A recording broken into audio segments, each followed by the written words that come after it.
नमस्कार दोस्तों, आज है 25 अक्टूबर 2025 और दिन है शनिवार। अभी मैं नड्डी में आया हुआ हूँ और मेरे पीछे आप देख रहे हैं मंदिर है। मैं आपको मंदिर थोड़ा नज़दीक से दिखा देता हूँ। अभी तक मैं चील के जंगलों में बैठता था, अभी है देवदार के पेड़। इस एक पेड़ की कीमत जो है 1 लाख, 1.5 लाख, 2 लाख ऐसे होती है और ये ठंडे बहुत होते हैं। तो यहाँ हर जगह देवदार के पेड़ ही हैं नड्डी में। और ये मंदिर बनाया हुआ है माता का छोटा सा। मैंने शूज़ पहने हुए तो अंदर नहीं जाऊंगा, मैंने बाहर से ही माथा टेक लिया है। और ये मंदिर भी रिसेंटली अभी बना है, ज़्यादा से ज़्यादा 1-1.5 साल हुआ होगा, उससे पहले नहीं था। और नीचे जो है हमारे मेन रोड है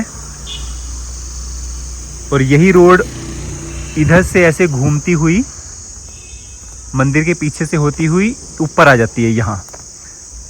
तो मैंने वहाँ बाइक लगाई हुई है,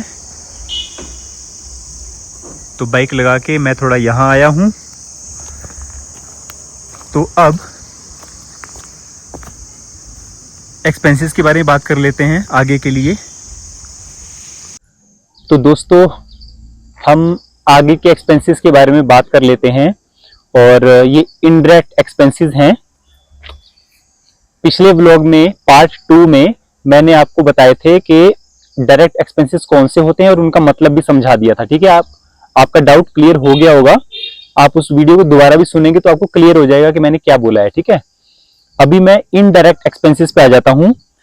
शुरू के 6 एक्सपेंसेस जो मैंने पार्ट 1 में दिखलाए थे वो मैं आपको बता देता हूं। पहला है एडवर्टाइजमेंट एक्सपेंसेस। ये एडवर्टाइजिंग क्या होती है? अगर मैंने कोई बिजनेस किया हुआ है या कर रहा हूं, उसकी ग्रोथ के लिए मैंने न्यूज़पेपर में, टीवी में, कहीं यूट्यूब के ब्लॉग में एड दिलवाई अपनी और उसके अगेंस्ट मैंने जो उनको पैसा दिया वो हो गई एडवर्टाइजमेंट एक्सपेंसेस। ठीक है, और उसके बाद आता है अकाउंटिंग चार्जेस। मैं अकाउंटेंट हूं, मैं लोगों का जगह जगह का काम मैंने लिया हुआ है और उनसे मैं मंथली जो है वो पैसे लेता हूं जगह जगह। जैसे मैं 4-5 जगह काम करता हूं तो उनसे जो मंथली पेमेंट मुझे आती है वो मेरे अकाउंटिंग एक्सपेंसेस हो गए। ठीक है, अकाउंटिंग चार्जेस भी कह सकते हैं इसको। उसके बाद आता है ऑडिट फीस। अब ऑडिट फीस क्या है? ऑडिट फीस हमेशा चार्टर्ड अकाउंटेंट ही लेता है। मैं अकाउंटेंट हूं और मेरे से ऊपर का लेवल आ जाता है सीए। सीए मतलब चार्टर्ड अकाउंटेंट। मैंने अकाउंट्स लिखे पूरे साल के और उन अकाउंट्स का सारा ब्यौरा, सारा मटेरियल जो है sale, purchase, GST, income tax, balance sheet proper बना के मैंने चार्टर्ड अकाउंटेंट को दिखाई और उन्होंने मेरे वो अकाउंट्स चेक करे। उनमें कुछ कमियां खामियां होती हैं वो बता देते हैं और उसको करेक्शन कर देते हैं। ठीक है, और उनकी स्टैंप की वैल्यू होती है। मेरे पास स्टैंप नहीं है क्योंकि मैं सीए नहीं हूं, है ना। मैंने जो भी अकाउंट्स लिखे, मैंने ऑडिट उनसे करवाया, उसकी वो साल में एक बार ऑडिट फीस ले लेते हैं। वो टर्नओवर के ऊपर होती है कि आपकी साल की सेल कितनी है ना। सीए ने कोई 7,000 मांग लेता है, कोई 10,000 मांग लेता है। जितनी सेल होती है उस हिसाब से वो अपने चार्जेस मांग लेता है। वो हो गई ऑडिट फीस। उसके बाद आ जाता है बैंक चार्जेस। बैंक चार्जेस क्या होते हैं? आपकी सेविंग की पासबुक है, आपकी करंट की पासबुक है, आपकी सीसी लिमिट की पासबुक है। जो जो चीजें बोल रहा हूं मैं ये आगे आपको बिल्कुल डिटेल से क्लियर कर दूंगा कि ये क्या होता है ना। बैंक चार्जेस, हमारा बैंक में अकाउंट है, बैंक उसे हैंडल करता है, मेंटेन करता है। उसके बदले में बैंक जो है हमसे सेविंग के अकाउंट से 5 रुपए, 10 रुपए, 50 रुपए, 100 रुपए इस हिसाब से, साल के हिसाब से या क्वार्टर के हिसाब से या महीने के हिसाब से चार्ज करता है।